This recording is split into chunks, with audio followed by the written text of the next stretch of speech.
불편함을 우리에게 가져다 줍니다. 옷은 많은데 옷이 없어요. 무슨 의미죠? 내 마음에 맞는 옷이 없다는 거죠. 신발은 많은데 신발이 없다는 것.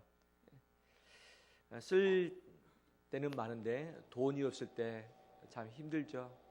무엇보다도 우리 자녀의 먹고 살 것이 막막할 때, 자녀가 앞길을 위해서 뭔가가 필요하다고 하는데 부모로서 제대로 해주지 못할 때 부모의 가슴이 찢어지는 것 아니겠습니까? 마음껏 일하고 싶은데 건강을 잃어버릴 때, 건강이 없을 때 힘든 부분이 있죠. 있었던 가족이 여러 가지 일로 말미암아 세상을 떠든지 내 곁에서 멀어질 때에 역시 마음의 허전함을 달랠 길이 없을 것입니다. 또한 살 집이 있어야 하는데 살 집이 없어서 늘 이사를 해야 되는, 또 집세 걱정을 해야 되는 이 부분도 마음의 어려움으로 다가오고 있는 거죠. 과거는 그럴지라도 미래에 소망이 있고 희망이 있어야 되는데 아무것도 바라보고 의지할 만한 희망이 보이지 않을 때 더 큰 절망 가운데 들어갈 수밖에 없습니다. 즉 뭔가가 없을 때 불편하기도 하고 허전하기도 하고 마음 상하기도 하고 마음이 찢어지기도 하고 절망 가운데 있게 되는 것이 우리의 모습 아니겠습니까? 그래서 늘 주님께 와서 우리 간구할 때 내 없는 부분을 좀 채워달라고, 내 힘든 부분을 좀 풀어달라고 기도하는 것이 우리의 기도의 제목의 대부분을 차지한다고 할 수 있겠습니다. 오늘 본문에 보면 어느 한 여인이 등장을 합니다. 그 여인의 사정이 상당히 딱합니다. 누구냐? 엘리사가 선지자인데 선지자의 생도의 아내였습니다. 근데 이 선지자의 생도가 사라 선지자의 빚을 좀 졌던 것 같습니다. 왜냐하면 첫 자식을 먹여 살려야 되니까, 본인은 선지자교에서 공부를 하다 보니까 돈을 못 벌지 않습니까? 그래서 돈을 다 꾸어다가 첫 자식을 먹여 살렸는데 어떤 일인지 모르겠는데 젊어서 그 남편이 죽고 말았습니다. 그런데 이 빚을 빌려줬던 이 채주가 와서 빚을 갚아라 하는 거예요. 이 과부된 여인이 내가 갚을 길이 없습니다 라고 하니까, 그렇다면 너에게 있는 두 아들 내놔라, 내가 종으로 삼겠다라고 엄포를 놓습니다. 이 여인 어떻게 합니까? 남편도 없습니다. 돈도 없습니다. 이제 두 아들마저 없어질 그런 상황입니다. 살 마음이 생기겠습니까? 정말 남편 죽은 것도 힘든데 두 아들까지 종으로 뺏겨진 상황에서 그의 마음이 얼마나 힘들고 어려울까요? 이런 상황 가운데 있는 이 여인에게 행하신 하나님의 섭리를 오늘 살펴보므로 하나님께서 내게 주신 메시지를 함께 붙드는 이 시간 되길 원합니다. 이 여인이 없는 것들이 참 많이 있습니다. 말씀드렸던 것처럼 가장 큰 힘이 되었어야 할 남편도 없고 돈도 없고 이제 두 아들마저 빼앗길 그런 상황 가운데 놓여 있습니다. 엘리사에게 왔습니다. 엘리사여, 좀 살려주세요. 어떻게 할지 모르겠습니다. 당신 남편이, 나의 남편이 하나님을 경외했던 사람이었던 것 당신도 아시죠? 그가 없고 나니 이 채주가 와서 빚을 갚아라 하고 내 두 아들 내어놓으라고 하는데 이거 어떻게 해야 됩니까? 부르짖으니까 엘리사가 말합니다. 내가 어떻게 도와줄까? 너 집에 있는 것이 무엇이냐? 우리 집에는 무엇밖에 없습니다? 기름 한 그릇밖에 없습니다. 따뜻합니다.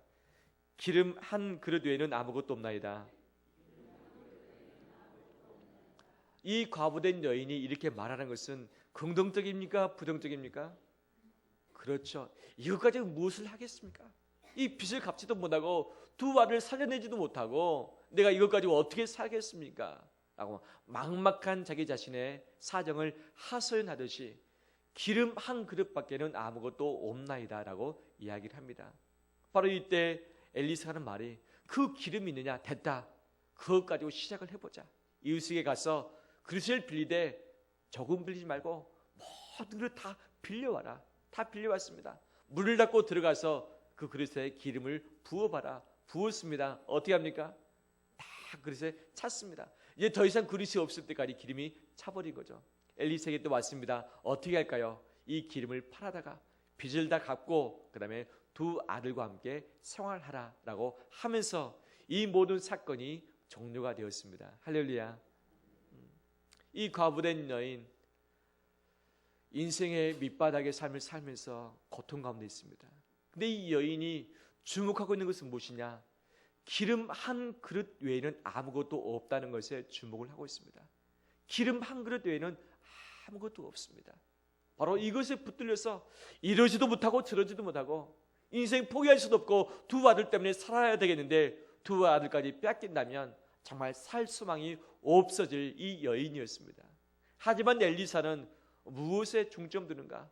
현재 있는 그 남아있는 그릇의 기름에 중점을 두면서 하나님의 일들을 시작을 하고 있습니다. 저는 이 본문의 말씀을 쭉 살피면서 이 여인 참 없는 것이 많다. 우리 집에는 기름 한 그릇 외에도 또 다른 것들이 있는데 우리 성도들 역시 집에 기름 한 그릇 외보다 더 작게 가신 분 가지신 분 혹시 있습니까? 기름 한 그릇보다도 더 작게 가지신 분 없으시죠? 근데 이 여인을 곰곰이 묵상할 때 없는 것도 많았지만 있는 것도 있었습니다. 무엇이 있었는가? 이 여인에게는 집이 있었더라고요.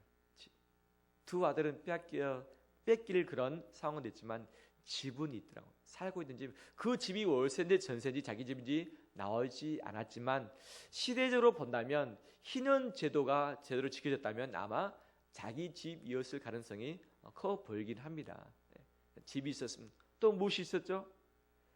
아직 빼앗기진 않지만 두 아들이 아직 그 여인에게 있었고, 근데 이 두 아들이 상당히 순종적입니다. 엄마가 그릇 빌려라니까 함께 빌려왔고, 그릇 가져라 그릇 가져왔고, 다 채우는 그런 순종적인 두 아들이 그 여인에게 있었던 거죠. 또 누가 있었느냐? 이웃들이 있었습니다. 이웃들 와서 빚을 갚아라고 하는 채지도 있었지만 이 여인에게 무엇을 빌려줬던 이웃들? 그릇을 빌려준 이웃들이 있었습니다. 만약에 이웃들이 난폭하거나 또는 이 여인이 제대로 된 삶을 살고 있지 않았다면 그릇 빌리러 갔을 때 그릇을 얻어왔을까요? 얻지 못했을 것입니다. 그래도 그릇을 빌려줄 만한 이웃이 이 여인에게는 아직 있었다.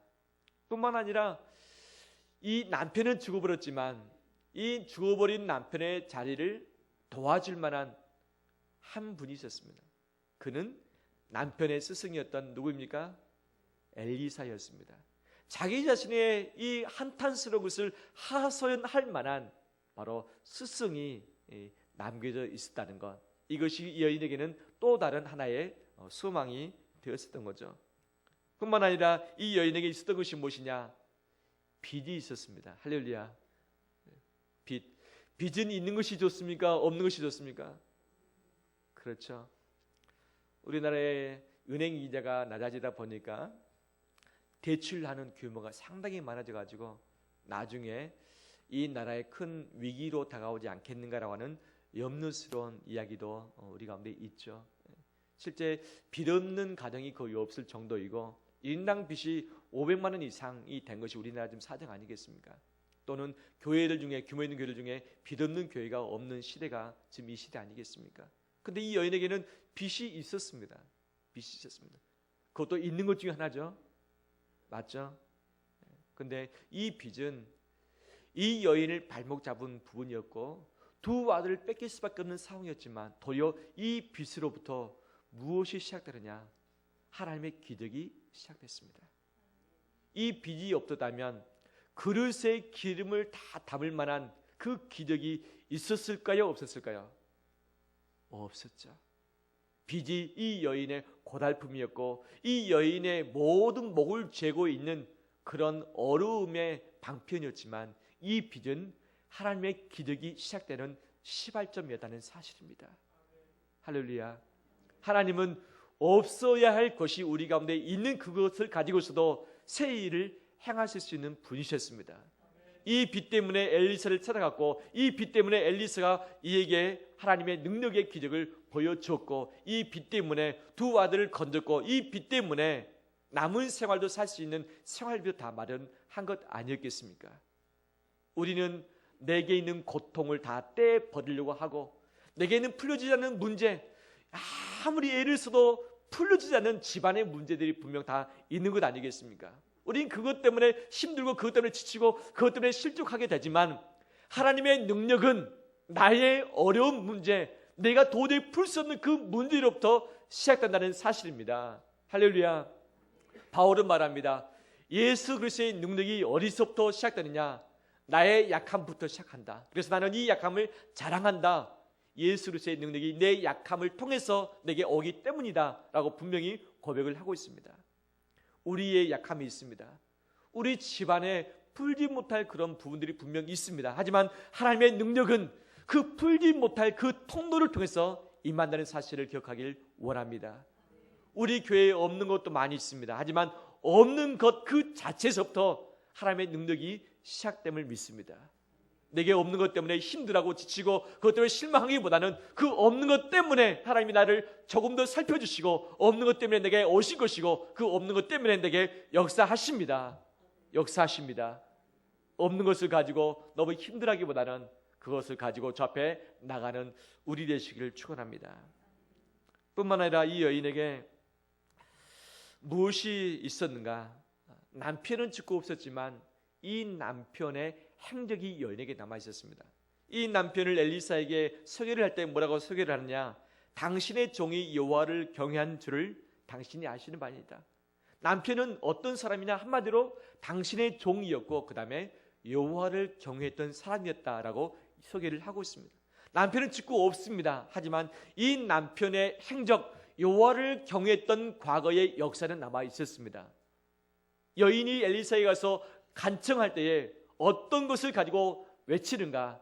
남편의 행적이었던 여호와를 경외하는 삶을 가지고서 이 엘리사에게 요청을 하고 있습니다. 과거는 과거 끝나버렸다고 할 수 있겠지만 이 남편이 여호와를 경외하면서 열심히 선제를 따라다녔던 그의 삶의 행적이 이 여인에게 새로운 출발할 수 있는 기점이 됐다는 사실입니다. 우리가 주님을 위해서 하나님 나라를 위해서 몸된 교회를 위해서 애를 쓰고 고생하면서 헌신하고 우리가 땀방울을 흘린 줄 믿습니다. 이것이 다 흘러가버리고 없어졌다라고 말할 수 있겠지만 하나님의 기적의 시작은 바로 내가 땀을 흘린 역사적인 현장에서부터 출발한다는 사실입니다. 우리 교회의 역사 7년 동안 무엇을 했습니까? 아무것도 한 것이 없는 것처럼 보여진다 할지라도 하나님을 순수하게 섬기며 이 지역을 섬기며 전도하기 애를 쓰며 교회를 위해서 땀 흘려 봉사했고 헌신했었던 우리의 모든 수고가 역사적으로 남아있는 줄 믿습니다. 하나님의 새로운 기적의 역사가 바로 우리의 역사의 현장, 과거로부터 시작된다는 사실을 다시 한번 마음에 새기는 우리 되기를 축원합니다. 또 이 여인에게 있는 것이 무엇이었겠는가? 이 여인에게는 지혜가 있었습니다. 지혜. 어떤 지혜인가? 남편을 소개할 때에 당신의 종 나의 남편이라고 말합니다. 또한 자기 자신을 소개할 때 당신의 계집종 저를 소개를 하고 있습니다. 두 아들을 소개할 때 어떻게 소개하느냐? 당신의 종의 두 아들이 다른 사람의 종이 되는 순간 가운데 있습니다라고 이야기를 합니다. 무엇이죠? 우리는 누구의 종입니까? 여인이 하는 말은 엘리사의 종입니다. 하지만 당신의 종인데 체주가 와서 자기 종 삼으러 갑니다. 이거 어떻게 해야 될까요? 엘리사 마음에서 어떤 마음이 발동될까요? 책임감이 발동되겠죠. 내 종이라고 말하는데, 영적인 종이라고 말하는데 내가 주인으로서 이들을 책임져야겠다고 하는 마음이 이 속에서 막 끌어올릴 것 아니겠습니까? 인간적으로. 여인의 지혜가 발동이 됐던 거죠. 이 여인은 아무것도 남은 것이 없었지만 바로 지혜가 있었고 이 지혜를 가지고서 이 엘리사의 마음을 두드릴 줄 알았습니다. 할렐루야. 뿐만 아니라 이 여인에게 무엇이 있었겠는가? 이 여인에게 1절 보면 선지자의 제자들의 아내 중에 한 여인이 엘리사에게 어떻게 하고 있습니까? 부르짖고 있습니다. 부르짖고 있습니다. 의지할 사람 없고 의지할 물질 없고 가능성 없지만 이 여인에게 있었던 것은 무엇이냐? 부르짖음은 있었습니다. 할렐루야. 누구한테 부르짖습니까? 엘리사에게 부르짖습니다. 엘리사. 부르짖을 대상이 있고 부르짖는 특권이 이 여인에게 남아 있었다는 사실이죠. 아무리 엘리사가 능력을 행한다 할지라도 엘리사에 가서 부르짖지 않았더라면 이런 기적이 나타났을까요? 나타나기가 쉽지 않았을 것입니다. 부르짖음이 있었기 때문에 이런 기적을 맛보았던 것 아니었겠습니까? 우리 역시 부르짖을 만한 대상이 있는 줄 믿습니다. 그분은 예수 그리스도이십니다. 우리의 부르짖음, 우리의 특권입니다. 이 특권은 이 세상 그 어떤 누구도 뺏어갈 수 없는 우리의 재산인 줄 믿습니다. 이 부르짖음이 있다면 하나님의 기적은 시작될 수 있습니다. 아무것도 없을지라도 이 기도의 특권, 이것이 있으면 우리는 다시 시작할 수 있습니다. 할렐루야. 뿐만 아니라 이 여인에게 있었던 것이 무엇이었는가? 그것은 신뢰와 순종이었습니다. 엘리사가 말한 대로 다 믿었습니다. 엘리사 그릇을 빌려왔습니다. 그래서 기름을 따랐습니다. 문을 닫고 따르라 다 했습니다. 엘리사가 말했던 부분을 분명히 믿었고 그 믿었던 대로 순종을 했던 거죠. 그릇을 조금 빌려왔을까요? 많이 빌려왔을까요? 그럼요. 엘리사의 말을 믿은 분량대로, 믿음의 분량대로 그릇의 분량이 준비되었을 것이고, 준비된 그릇의 분량대로 무엇이 채워졌을까요? 기름이 채워졌겠죠.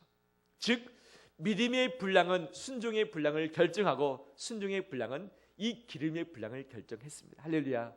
이 여인이 제대로 믿고 전폭적으로 순종했더니 하나님이 제대로 기름을 가지고 이 여인의 집에 넘치도록 해주신 줄 믿습니다.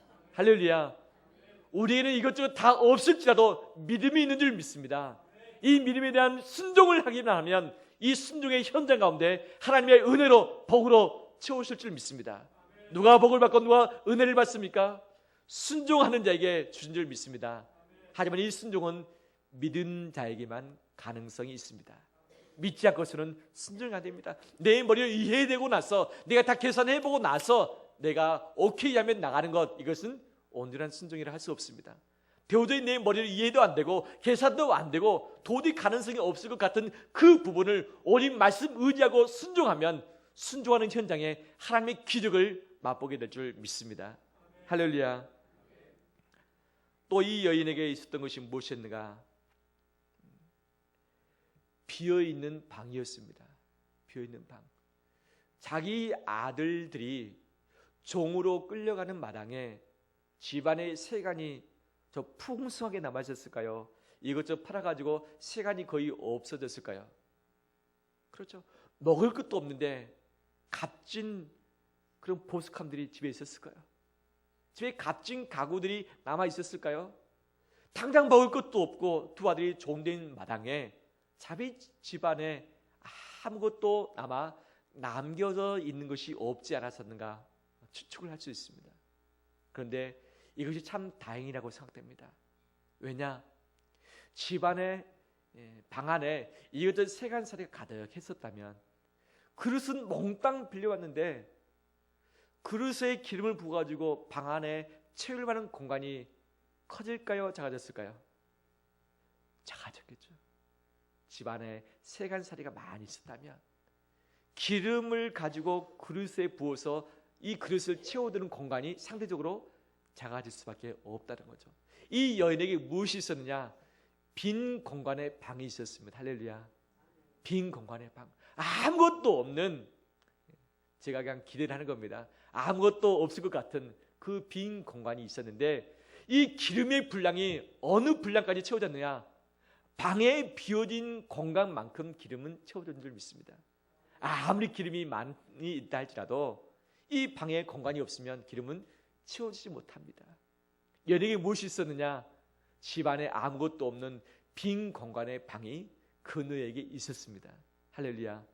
우리는 아무것도 없기 때문에, 무일푼이기 때문에, 방이 비어있기 때문에 이것 때문에 속상하고 힘들어하지만 하나님의 능력은 비워진 만큼 채워진다는 사실입니다.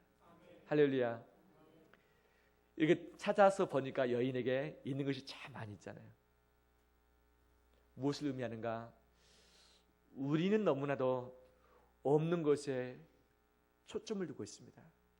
없는 것 때문에 실망하고, 없는 것 때문에 믿음도 다 버려버리고, 없는 것 때문에 좌절한 것이 우리의 삶입니다. 그것만 좀 더 있었으면 이걸 할 텐데, 이것만 이루어지면 그 일도 할 텐데 하면서 없는 것을 너무 아쉬워하면서 있으면 좋을 텐데 하면서 이것만 붙들고서 바라보면서 기도하고 이것까지 씨름을 하고 있습니다. 하지만 하나님의 방식은 뭐냐? 가지고 있는 것이 지극히 작다 할지라도 그 가진 것에서부터 하나님의 기적이 시작된다는 사실입니다. 내가 가진 것 작을지라도 그것 가지면 하나님이 역사하실 수 있습니다. 하나님은 내가 뭔가가 있기 때문에 새로운 일들을 행하신 것이 아니라 현재 내가 가지고 있는 지극히 작다 할지라도 하나님이 그것부터도 시작할 수 있는 분이십니다. 하나님은 모세를 통해서 새 일을 행하실 때에 모세에게 말씀하신 것이 무엇입니까? 우리 장로님이 기도하실 때도 언급을 하셨죠. 모세에 있었던 것은 무엇입니까? 지팡이였습니다. 모세가 무엇이 있습니까? 장인어른을 위해서 그냥 수고하고 봉사할 뿐이지 그게 재산이 있습니까? 미래가 있습니까? 무엇이 있습니까? 지팡이에는 아무것도 없습니다. 그런데 하나님께서 이 모세를 통해서 새 일을 행하실 때에 모세에게 무엇을 주십니까? 그분 부하도 주시고 군대도 주시고 모든 것 다 주신 것 맞습니까? 아니지 않습니까? 모세에게 묻습니다. 내 손에 있는 것이 무엇이냐? 지팡이니다. 그 지팡이 던져봐라. 던졌더니 뱀이 됐습니다. 그 지팡이 가지고 가라. 이것은 능력의 지팡이다. 내가 너와 함께하는 표시다 라고 해서 실제 모세가 이 애굽 땅에 들어갈 때 뭐만 들고 갔습니까? 지팡이만 들고 갔습니다. 모세가 가진 것은 지팡이밖에 없었지만 하나님은 그 지팡이부터 시작된다는 사실을 기억하길 원합니다. 예수님 베세다 언덕에서 말씀을 가르칠 때 하루 종일 가르쳤습니다. 남자분 오줌에 내는 사람들이 굶었습니다. 먹을 것이 없습니다. 제자들이 묻습니다. 이 일을 어떻게 해야 될까요? 예수님 말씀하신 너희들이 먹을 것을 주어라. 먹을 것을 가져왔습니다. 보리떡 몇 개? 5개, 물고기 2마리. 제자들이 보고합니다. 예수님, 물고기 2마리와 보리떡 5개 밖에 없습니다. 이 여인하고 말하고 똑같죠. 한 그릇 외에는 아무것도 없습니다. 이 보리떡 5개하고 물고기 2마리 밖에 없습니다. 이걸 가지고 어떻게 하겠습니까? 바로 음식을 사서 먹인다고 할지라도 200데나리온 돈이 필요한데 돈도 없습니다. 예수님께서 어떻게 하십니까? 다들 앉게 해놓고 감사기도 하시면서 그것을 떼어주셨더니 남자만 5,000명 이상 되는 사람을 다 먹이고도 배부르고 있어도 몇 광주리가 남습니까? 12광주리가 남았습니다. 주님이 능력은 저 밖에서 막 곡식들 다 사올 수도 있었고 그 다음에 식당에 가서 큰 식당 가서 다 먹일 수도 있었지만 주님의 시작은 현재 가지고 있는 작은 도시락 1인분의 도시락 그것을 가지고 시작한 줄 믿습니다. 다른 것을 변화시킨 것이 아니라 소유를 많이 한 것이 아니라 현재 가지고 있는 그것에서부터 주님의 능력을 발휘하셨던 것입니다. 하나님은 모세 이후에 여호사를 들어 사용하시면서 여호사에게 주신 것이 무엇입니까? 여호사에게 더 특별하게 주신 것이 무엇입니까?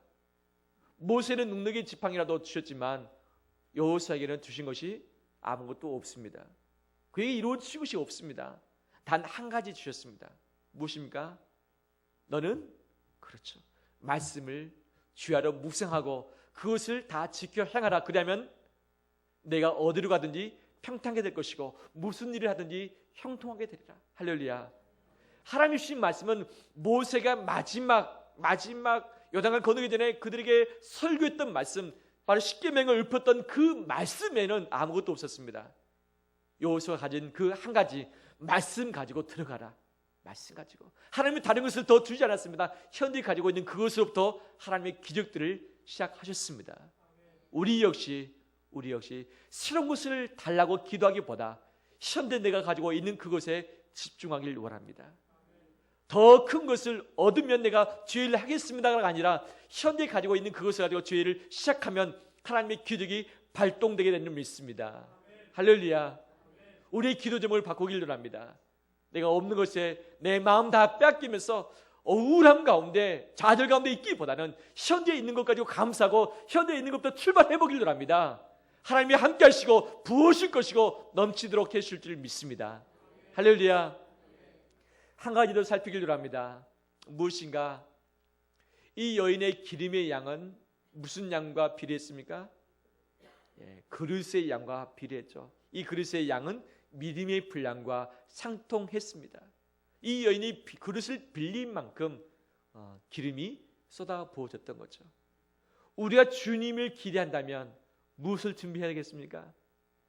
기름을 담을 만한 무엇? 그릇을 준비해야 될 줄 믿습니다. 그릇은 준비해 놓지 않고 이 기름이 쏟아지는데 그때 그릇들을 빌려가면 어떻게 되겠습니까? 기름은 다 쏟아지고 기름의 기력이 있지만 기름을 바라는 만한 그릇이 없기 때문에 이것 가지고 아무런 효과 열매가 없는 것 아니었겠습니까? 그릇 준비하길 원합니다. 믿음대로 그릇 준비될 줄 믿습니다. 믿음대로 순종하게 될 줄 믿습니다. 그릇을 빌리되 모든 그릇을 다 빌려오는 우리 되기를 원합니다. 또한 그릇을 빌려왔을 때 갑자기 막 그릇 빌리라고 보니까 저 잘 안 쓰던 그릇도 줄 수 있잖아요. 그 그릇에 먼지가 가득하고 곰팡이가 날 수도 있습니다.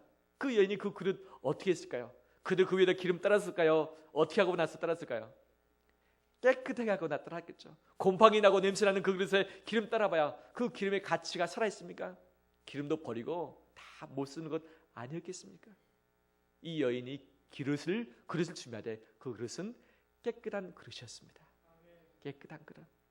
우리의 심령이 깨끗하길 원합니다. 하나님은 깨끗한 그릇 가운데 새 일을 행하십니다. 깨끗한 그릇 가운데 복을 주십니다. 내가 하나님께 은혜를 받고 복을 받길 원한다면 내 심령, 내 손을 깨끗하고 정결하게 하길 원합니다.